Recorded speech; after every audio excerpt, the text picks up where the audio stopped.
Coming together. A better way. The summer heat of 1946 settled heavily over Canton, wrapping the small southern town in long, humid days and warm, restless nights. The war was finally over, and for many families, life was beginning again. Soldiers had returned home, churches were full on Sundays, and conversations about the future floated across porches, barbershops, and dusty roads. For Wesley Howell, coming home meant one thing above all else: Rose.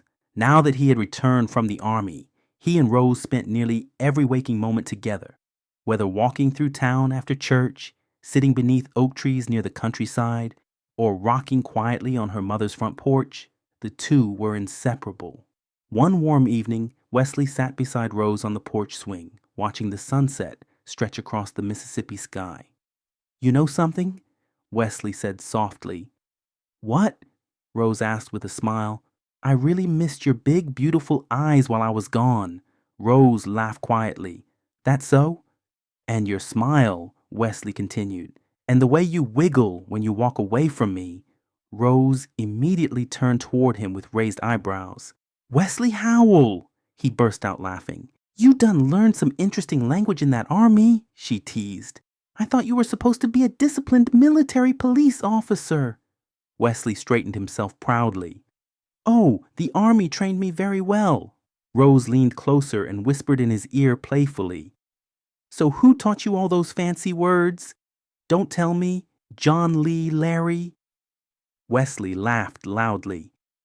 "Now you know me and John go way back.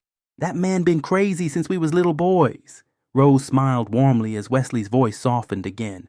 "But truthfully, every time I see you, my insides just explode." Rose covered her face, laughing. "Stop it, Wesley. You are such a fool." Just then, laughter echoed from down the street. Around the corner came John Lee Larry and Ruth walking side by side toward the porch, pointing and grinning at Wesley and Rose. John shouted dramatically, "Hey, Wesley, give that girl some air before she pass out. You know she need oxygen too." Ruth rolled her eyes immediately. "Be quiet," she snapped playfully. "You just jealous because you ain't got nobody." John smirked proudly. "Well, I had you last night." Ruth stopped in her tracks. "Only in your dreams, picklehead." The entire porch exploded with laughter. Even Wesley bent forward, holding his stomach, while Rose wiped tears from her eyes. "You two are crazy," Rose managed to say between laughs. Once the laughter settled down, Wesley looked toward John. "So what's going on?" John's expression shifted slightly. "You hear about Mr. Brown and Mr. Franklin?" Wesley shook his head. "They packed up their families and moved to Chicago." "Chicago?" Wesley repeated. "Yep," John said seriously. "Folks saying there's factory jobs up north. People around here can barely survive picking cotton anymore." Ruth nodded. "Half the church talking about moving too. Chicago, New York, St. Louis." For a moment, the porch grew quiet. All around Mississippi, black families were leaving the South, searching for something better. Better jobs, better schools, better opportunities, and lives free from endless poverty and fear. As John spoke, Wesley watched several cars slowly rolling down the road, loaded with mattresses, boxes, chairs, and entire families packed together heading north. A new chapter was beginning for many people, but Wesley still wasn't sure. "I don't know," he admitted slowly. "I got plans to make money right here in Mississippi." Then he smiled at Rose. "And me and my baby planning to get married." Rose smiled softly, but deep down she could already feel uncertainty beginning to grow. Later that evening, Wesley pulled John aside. "Meet me at Mr. Ricky's house tonight around 7. John grinned immediately. "Oh, now you talking my language." By nightfall, Mr. Ricky's house was alive with smoke, laughter, loud voices, and the sound of rolling dice. Men crowded tightly around tables exchanging money while music played softly from an old radio in the corner. Wesley stood proudly near the center of the room, collecting his share of the gambling pot as the house man. "You know the house always wins," Wesley announced confidently. John Lee Larry rolled the dice dramatically. "Not tonight, my brother. I got a hot hand." The dice bounced across the table. "Snake eyes!" Wesley shouted immediately. "That mean you paying me?" The room burst into noise while Wesley grinned ear to ear, counting bills into his pocket. For the first time since returning from the war, Wesley felt like he had found a fast way forward, but not everyone saw it that way.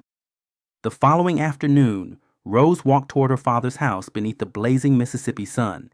As she approached the porch, she saw her father, Mr. Harmon, slowly rocking in his chair after spending another exhausting day in the cotton fields. Sweat stained his work shirt, and years of hard labor weighed heavily on his tired face. The moment he saw his daughter, he smiled warmly. "Come on inside, sweetheart," he said gently. "I need to talk with you." Rose immediately sensed concern in his voice. "Daddy, is everything all right?" Mr. Harmon sighed deeply before answering. "It's Wesley." Rose's heart tightened. "What about him?" Her father folded his hands carefully. "I hear he and John Lee Larry spending a lot of time gambling over at Mr. Ricky's house." Rose lowered her eyes. "And you know I gave that young man my blessing because he comes from a good family," Mr. Harmon continued. "But gambling can destroy a man." Rose sat silently listening. "I know you love him," her father said softly. "But if Wesley keeps walking down that road, trouble gonna find him sooner or later." Rose felt tears forming in her eyes. "I understand, Daddy." Mr. Harmon gently placed his arm around her. "You need to talk to him." Rose nodded slowly. "I will." Just then, Rose's mother leaned out from the kitchen. "Come eat before your food gets cold." Rose smiled faintly through her emotions. "Nobody cooks like my mama." The next morning, Rose sat quietly on the front steps waiting for Wesley. When he arrived, she immediately noticed the exhaustion on his face. "You look tired," she said carefully. Wesley smiled proudly anyway and pulled money from his pocket. "Maybe a little," he admitted. "But look here, I made $20 last night." Rose's expression changed instantly. "If I keep this up," Wesley continued excitedly, "we can get married real soon." But Rose wasn't smiling anymore. "Wesley," she said firmly, "we need to have a serious conversation." The tone in her voice stopped him cold. Rose looked directly into his eyes. "I know you think gambling is harmless," she said, "but how long you think that money gonna last?" Wesley tried defending himself. "Ain't nobody bothering us. Police don't care what happens on our side of town." "But I care," Rose interrupted.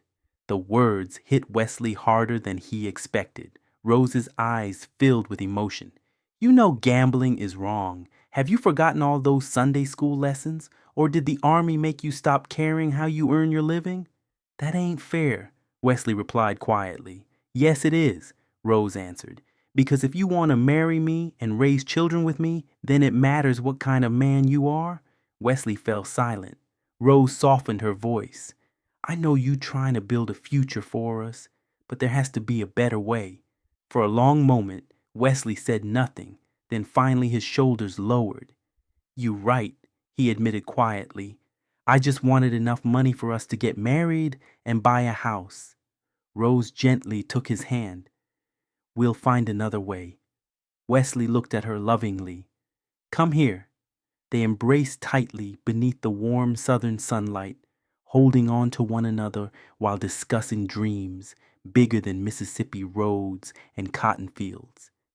For the first time, Wesley allowed himself to imagine another future. Maybe Chicago, maybe somewhere new, maybe a place where they could truly start over together.